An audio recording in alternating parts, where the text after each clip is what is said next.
النهارده السبت 18 ابريل 2026 وبشكل رسمي موسم العمره خلص، والسعوديه بدات تفتح دراعها وتستقبل اول افواج حجاج بيت الله الحرام لسنه 1447 هجريه.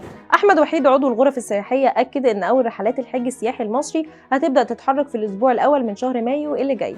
البدايه هتكون مع حجاج المستوى البري وبعدهم على طول حجاج الاقتصادي طيران. الجميل السنه دي ان شركات كتير زودت مده البرنامج عشان الحجاج ياخدوا وقتهم براحتهم وتوصل الرحله حوالي شهر. وعشان الراحة هي الشعار، الشركات قررت تدلع الحجاج في فنادق مكة والمدينة وتخلي الوجبات في البوفيه مفتوح عشان الناس تركز في العبادة وبس. كمان في اهتمام كبير بالوعي الديني، والشركات بدأت تجهز دعاة ووعاظ يرافقوا الحجاج ويشرحوا لهم المناسك خطوة بخطوة. موسم الحج 2026 متوقع يكون من أنجح المواسم بسبب تنظيم المساحات في المشاعر المقدسة. ربنا يكتبها لنا جميعا ويرجع كل الحجاج بالسلامة.